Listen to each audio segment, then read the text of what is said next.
घाबरायचं नाही. नाही नाही सर, मला घाबरायचं नाही. कुणाला जर याच्या विरुद्ध तक्रार द्यायची येऊन सांगायची, समजलं का? अरे आवाज येत नाही. ही थरारक दृश्य कुठल्या सिनेमामधील नाहीत, तर ही आहेत पुण्यातील. हातात हतकडी दोरखंडाने जखडलेला हा आहे सुलतान रहमान शेख. ज्या भागात हा राहतो त्याच भागात पोलिसांनी त्याची ही अवस्था केली.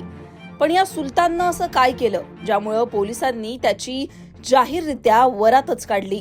पाहुयात या व्हिडिओच्या माध्यमातून. तर सुलतान रहमान शेख, अवघं 20 वर्ष वय. या गुंडाचे कारनामे मात्र भलतेच आहेत. वय 20 आणि गुन्हे 22 असा रेकॉर्ड त्याचा पुणे पोलिसांच्या दप्तरी आहे. येरवड्यातील लक्ष्मीनगर परिसरात तो वास्तव्यास आहे. मात्र ज्या परिसरात तो राहतो त्याच परिसरात त्यानं दहशत निर्माण केली होती. नव्याने निर्माण झालेल्या लक्ष्मीनगर पोलीस ठाण्याच्या हद्दीत वारंवार वाहन तोडफोडीच्या घटना घडत होत्या.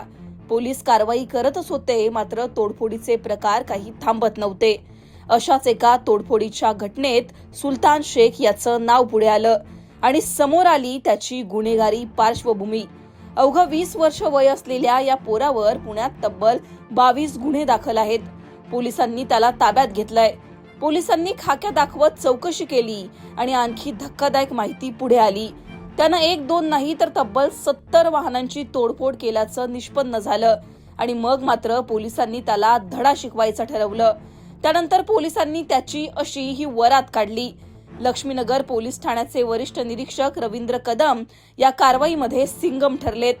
ज्या लोकांमध्ये हा सुलतान उठबस करायचा, ज्यांच्यावर रुबाब झाडायचा, दहशत माजवायचा, त्याच लोकांमध्ये रवींद्र कदम यांनी त्याचा माज जिरवला.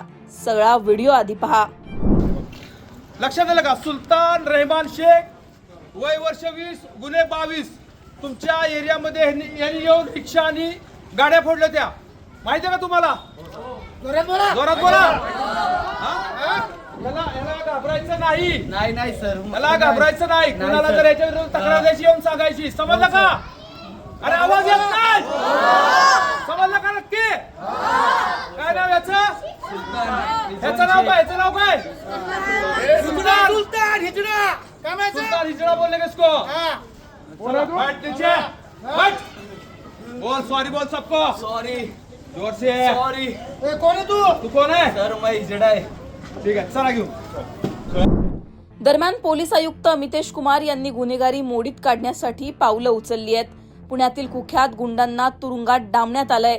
त्यामुळं कुख्यात गुंडांच्या त्रासापासून पुणेकरांची मुक्तता झाली असल्याचं वाटत असतानाच शहराच्या वेगवेगळ्या भागांमध्ये स्वयंघोषित गुंडांनी मात्र उच्छाद मांडलेला दिसतोय.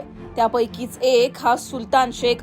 यापूर्वी पुण्याच्या हडपसर, काळेपडळ, बिबवेवाडी परिसरात सुद्धा वाहन तोडफोडीच्या घटना घडल्यात. पोलिसांनी कारवाई केली. गुंडांना 4 चौघात धडाही शिकवला. मात्र तरी सुद्धा अशा घटना थांबण्याची लक्षणं काही दिसत नाहीत आणि त्यामुळेच पोलिसांना असं कठोर पाऊल उचलावं लागतं. दरम्यान या व्हिडिओनंतर तरी गल्लीबोळातील स्वयंघोषित भाई धडा घेतील ही अपेक्षा. पुण्याहून किरण शिंदे यांचा रिपोर्ट, लोकमत.com.